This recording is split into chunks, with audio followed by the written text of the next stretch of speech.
हमारा आदरणीय राजेश राजी जेसीबी ड्राइवर उनका तरफ से 51 रुपया का पुरस्कार व नमस्कार देकार भगवान सर जी की मनोकामना पूर्ण हुई। आए रोई रोई रानी है आजू विधाना मनावला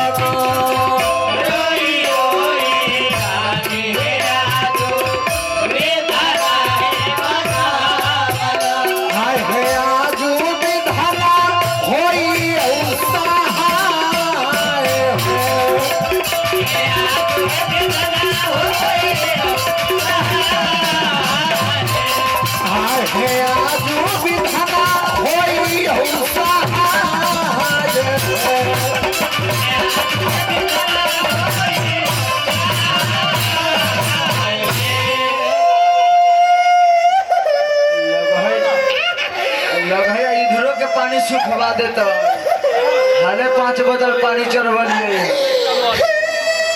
चुप पे रहा ना नन्नू न करना वैसे ज्यादा जोर से करना छतरी पर ना जोर पड़ता चुप रहा चुप रहा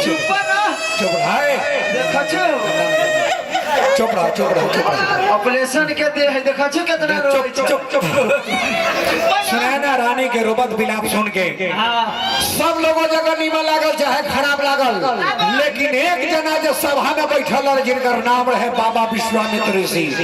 बाबा विश्वामित्र ऋषि सुनैना रानी के रोबत बिलाप सुन के राम के आदेश कहनी हट जाने दूसरे राम रामायण में लिखल जमीन से तभी विश्वामित्र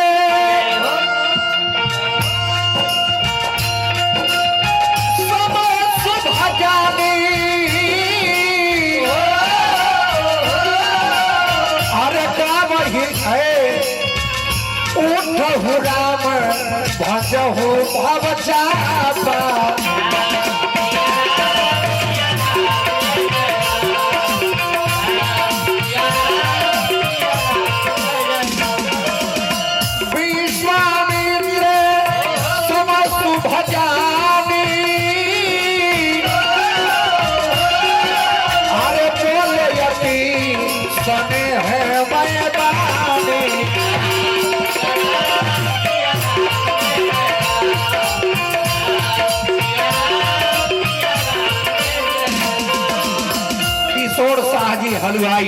किशोर शाहजी हलवाई उनका तरफ से 100 रुपए का पुरस्कार प्रणाम नमस्कार जगह के जनकार भगवान सर जी बिनती पूरा कृपा बनल हो कहे का ध्यान दी।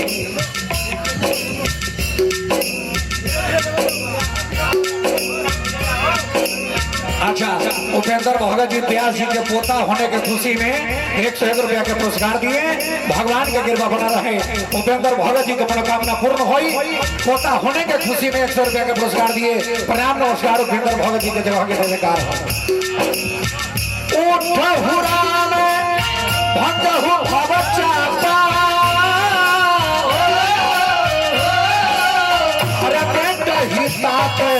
जनक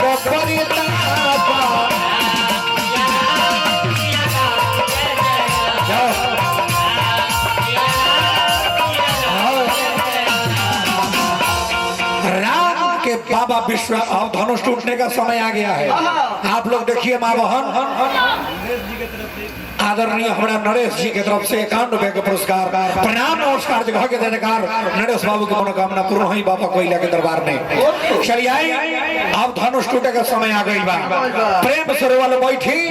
अब देखिए गुरुदेव विश्वामित्र राम के आदेश के लेके हे राम जवन काम खातिर तू हाइल बारा वो काम के जल्दी पूरा करो काहे कि सुनैना रानी के धैर्य के सीमा के बाद टूट रहल बा।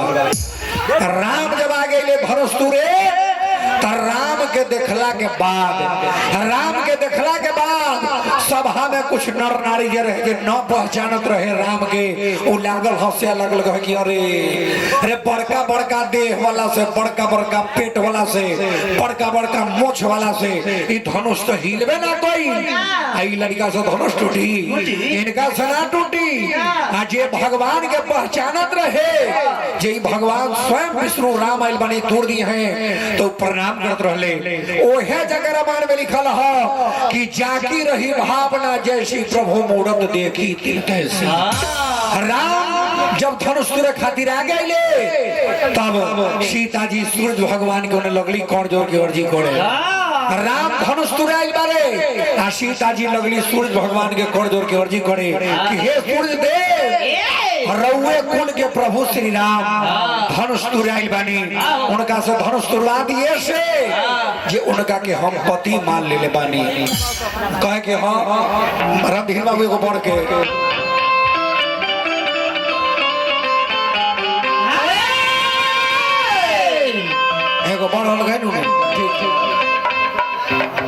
सूर्यदेव के लगली अर्जी करे सीता जी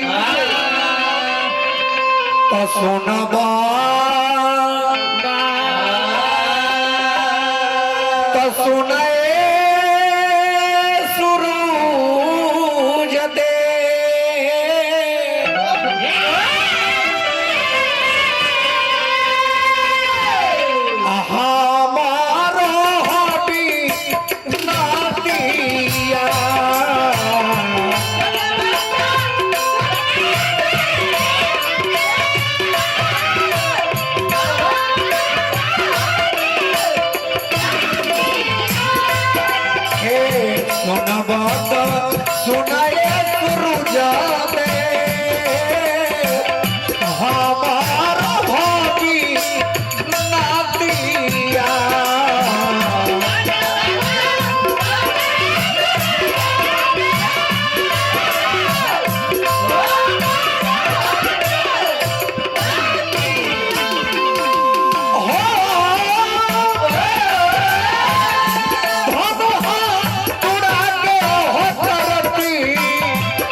शर्मा जी ऋतिक फर्नीचर फिर 100 रुपया के पुरस्कार दिले। ऋतिक फर्नीचर धका धक चलत रहो आ उधार नगदा 100 पे कह रहो। भगवान के कृपा से आज बिना उधार के कोई धंधा चलेला। भैया कौन से जाई कलम छुए चाय करे वाला लेके आई। हां उनका खटिया बनावे बैठ फर्नीचर में खटिया थोड़े बनता है, पलंग कुर्सी सोफा टेबल वो कलम छुए। आप धनुष तुरे खातिर राम जब आगे उतरे आप लोग शांति से देखिए धनुष टूटने का समय आ गया है। धनुष जब टूटेगा तो ताली बजाइएगा जयकारा कीजिएगा। टूटेगा तब शांति से यहाँ सब लोग माई बहन चाचा कमेटी के सब लोग देखिए राम आगे आते हैं। आप कहिए माता पिता के प्रणाम, माता पिता के प्रणाम, गुरुदेव के प्रणाम, गुरुदेव के प्रणाम, कोयला बाबा के प्रणाम, कोयला बाबा के प्रणाम, बड़ा बाबा के प्रणाम, बड़ा बाबा के प्रणाम, शीतला माई के प्रणाम, शीतला माई के प्रणाम, जगदम्बा माई के प्रणाम, जगदम्बा माई के प्रणाम, ऐश्वर्या माई के प्रणाम। ये कौन माई है रे? कंजुगिया माई के ये हो बनले लड़का माने भगवान के नाम की नाते केवल रीचा चढ़ गया। बताइए राम धनुष तुरे खातिर आगे गए। ध्यान दिए प्रेम से बैठिए। चलो चलो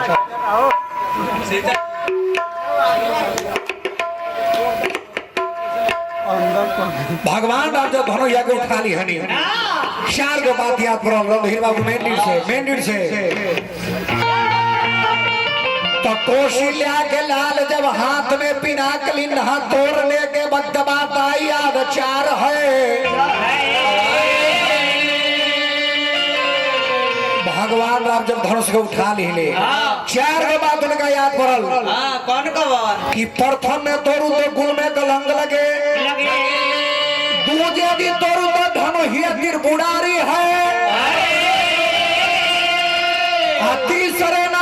सीता जन्म भर कुमारी रहे। चौथे यदि तोरू तो लोग कह लो भकी धनारी रे। चार गो बात भगवान राम के याद पर जब धनुष उठा ली तब कौन कौन बात?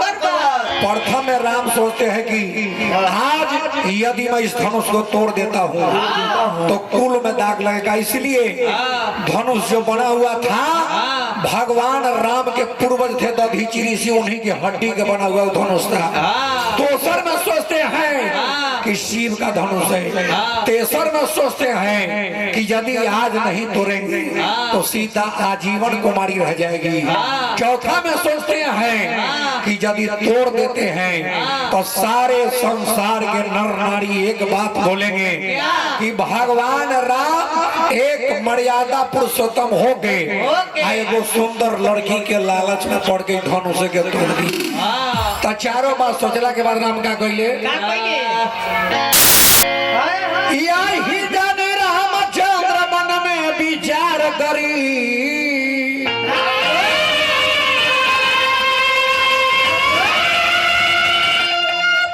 ही में तोड़ दियो धनुषिया तीर पुरारी के। ताली ताली ताली ताली सब लोग सब लोग सब लोग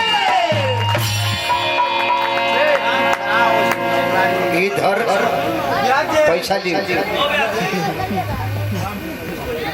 अच्छा हमारा पूजा कमेटी की तरफ से धनुष टूटे के खुशी में 100 रुपया का पुरस्कार दिले। प्रणाम नमस्कार जी।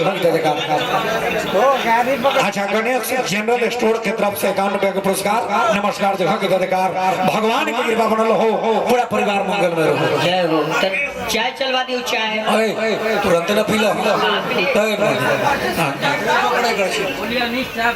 अनिश जी चाय बनाइए। चला हमारा पे फोन पर पुरस्कार आ गई 100। अभी तमिलनाडु में हमारा गांव के लड़का है भतीजा है, पे फोन पर 101 रुपया के पुरस्कार भेजे राकेश कुमार यादव भतीजा है। 101 रुपया के पुरस्कार आशीर्वाद जो के अधिकार हो। धनुष जो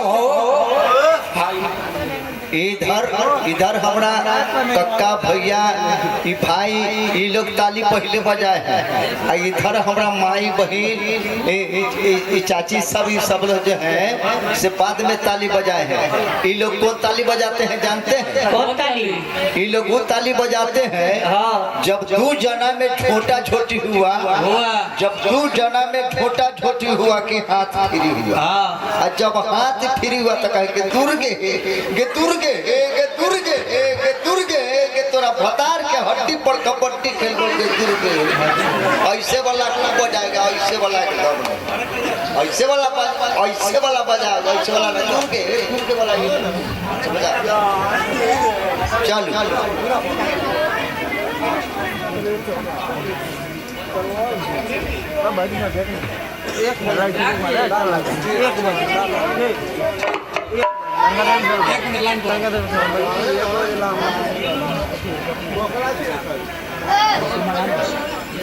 चलो राजेश कुमार यादव जेसीबी वाले उनका तरफ से 100 रुपया का पुरस्कार मिला।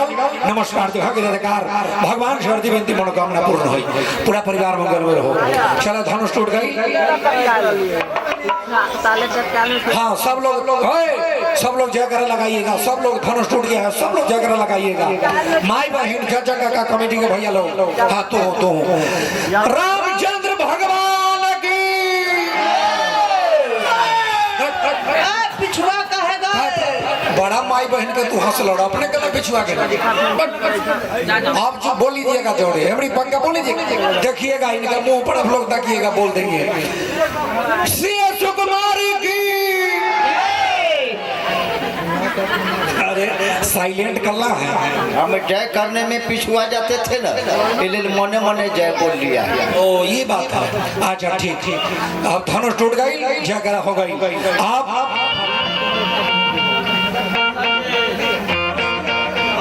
चल अब है, अब धनुष टूट गई। तत्ते ही क्षण राम मध्य धनु तोरा भुवन घोर कठोरा।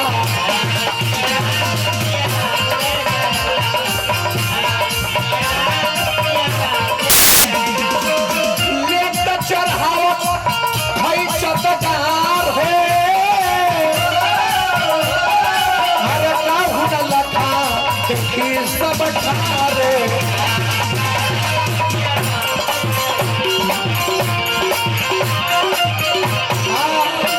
धनुष टूट गई आप तनी धनुष टूट गई प्रेम से बोला बाबा कोयला महाराज की अपना मिथिला धाम की धनुष टूट गई भाल आओ अच्छा दूसरे नहीं रहा बाप रे एगो देखिए भैया लोग माई बहन सब धनुष तोड़े हैं राम आ एगो मौला अपने पेन के एगो केकरा खोज रहा है पता नहीं चल रहा है आ धनुष राम तोड़े है एकरा से टूटबो नहीं किया है पूरा खुशी में पूरा खुशी है अब केकरा पेन हैगा पता नहीं जावा कोई आवा ना कोई बाप रे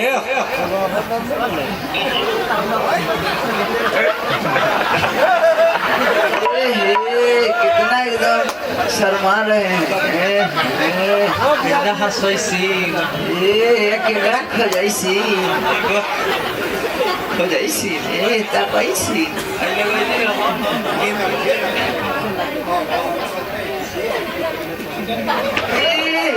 रहल ल जाइ छै ना हमारे खुशी के ना बाप रे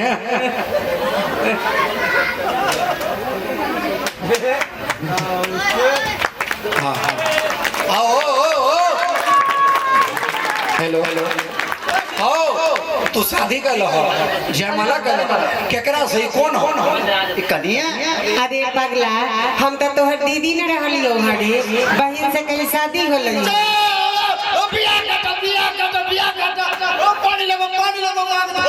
रोड पानी दहु घर में पानी के मांगे जोड़ जाता है घर में पानी ठीक से गरम पानी ऐसा न कि मांग जार ली है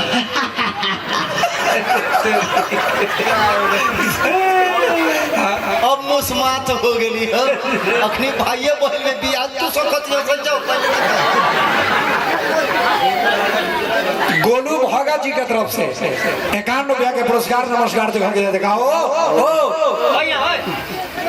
अच्छा सुना मांग कला धोल हमरा भाई बहन में बियाह हो गए तो हम मांगे धो लेंगे मुस्मात हो गई गोलू भगत जी की तरफ से 51 रुपया के पुरस्कार नमस्कार दिखा के देकार अब सीता जी के हाथ में जयमाला लेके सखी सब रंग मंच पर ला रहे बढ़िया धनुष रंग तू अब हाँ हाँ चलो अच्छा संजीत भैया पूरब तो इधर है स्टेज पर पूरब उधर ठीक स्टेज पर पानी भेजवा दी तनका पानी भेजवा दीजिए हाँ तू एने से चलावा हाँ सीता जी एने से हाँ इतने पर चलो राम बाप हर बड़ाल कर हाथी में कौन दल दे शांति से तनका मोड़ी लमा करो बेटी लेखा बाद में देख ली हाँ तू टाइट से खड़ा रह ना अब राम नमहर रहले सीता जी छोट नमहर छोट माला पे हम बनते ना रहे राम रामायण में लिखा हुआ रामचरितमानस में धनुष टूटे के समय राम की उम्र 15 साल सीता की उम्र 6 साल वाल्मीकि रामायण में लिखा हुआ है राम की उम्र 16 साल सीता की उम्र 12 साल अब राम लमहर सीता छोट माला पे हमें बनते नहीं खे सखी सब दुल्हा सरकार से अर्जी कर रहे दुल्हा सरकार सुनी ना हमार किशोरी बहन बहुते छोट बानी रउआ इतना लम्हड़ बानी इनका हाथ के माला अगर रउआ की गर्दन तक न जाई तब बताई जयमाला न होई यही खातिर रउआ तनका सिर झुका ली जब सीता बहन रउआ के माला डाली यही में सखी सबके भाव लगल है सखी सब नहीं झुकेंगे हे झुकना चाहिए नहीं पुष्पराज झुकेगा नहीं साला औरत के सामने नहीं झुकने औरत के सामने नहीं झुकेंगे तो औरत के सामने तोड़ कैसे दिए धनुष हे सुनो ना झुकबे ना तो तनका से निहुर जाइयो बस वो न निहुर छी त तू ही निहुर न जो आइयो हप्पी निहुर हां 3 गोटा हाथ तो कोई आदमी निहुर जाई यही में सखी सब का कही तैसिया है बहनिया हमारी राम लगे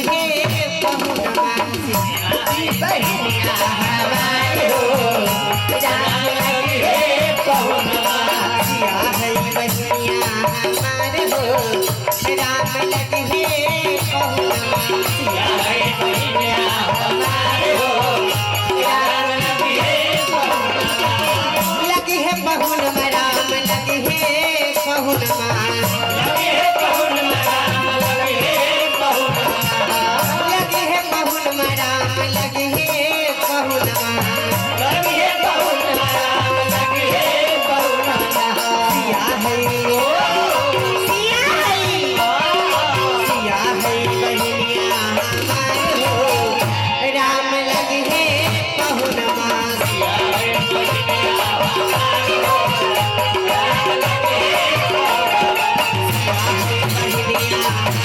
हो राम लगे है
छोट हो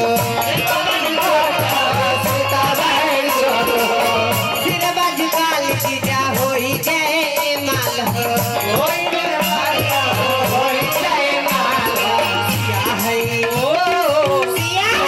सिया है बहिनिया हमार हो राम लगे है पहुनमा राम लगे पहुनमा सिया बहिनिया हमार हो राम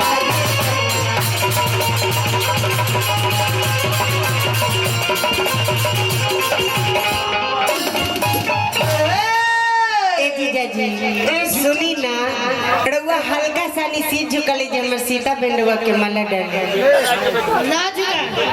ना झुकबे तो कुमार ठेले रह जाएगा ए सखी हाँ महाराज पूछू ना तो मौका टिका के कोखा में मार ना गे हे बड़ा जबरदस्त लगै छी हट्ठा कह दे तोड़ दे दुगो फट्ठा आगे हाँ कहला तोरतोराइल ए तरतराल न हड़बड़ाई कि कुछो भेलौ हकी ए होताई कति उ धनुष रहे ना से राम जी तोड़ देलथिन हां जाई लक्ष्मण जी से मुहे न मुड़िए न झुकबै छी मुड़ी ना झुकबै छी हाँ। के केने हाथ ए सामने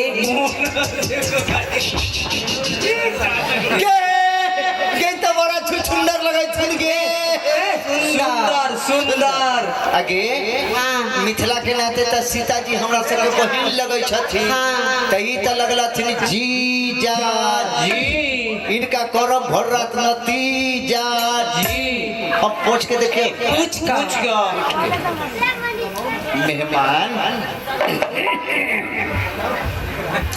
मेहमान तनका मुड़ी झुका नहीं झुकाएंगे के बिया कंसिले समझ कहला के लड़का हम दूध का टू गे कैसे हम पूछ लिया मेहमान तनका मुड़ी झुकल तो फिर से पूछ के देखियो पूछ का मेहमान इतना सा मुड़ी झुकल नहीं झुकाएंगे बाप रे के लड़का तो भीतरे जुआल हो गए कैसे अब करिए मेहमान तनका मुड़ी झुकल तो ना झुकाएंगे नहीं झुकाइएगा तो गला में माला कैसे जाएगा जब ले गला में माला नहीं जाएगा तो बियाह कैंसिले समझिए एगो प्राइवेट बात पूछिए पूछो ना मेहमान ई कथी कहै छी सिगरेट आर ना पियै छी मेहमान गाजा जो ना मारो ई गांजा ना पियै छी ढुलकौआ मेहमान पान फराक पान फराग ना पान पराग वो सना खाई थे मेहमान एगो चीज जरूर खाई थे अब इनका तिल के बाद जरूर मेहमान वो सना लाई ना बताओ अच्छा ये बेर के लड़का कथी न खाइया कथी न पिए कथी न खाइया कथी न पिए चाची चाची ये बेर के लड़का कथी न खाई छै या कथी न पिए ए अबैत रहिया अतबर लड़का सब अतबर 68 खींच रहा और ये तो रास्ता में नहीं चले मुझे पड़ते जाता तो इसे झुको के एगो बात कहियो कि 3 आदमी होते हाँ तीनों आदमी में से एगो आदमी नहीं हुई तोहर देखते मार के कहिए हो नहीं हुई तो अरे हम जे निहुर बया तू ही तनका निहुर देबे त तोहर देख दे हमरा कोन का तू साढ़ हाथी तुर जो एही ने सखी सबका कहिली बबुआ आहा ए सुनिए ना झुकिए ना थोड़ा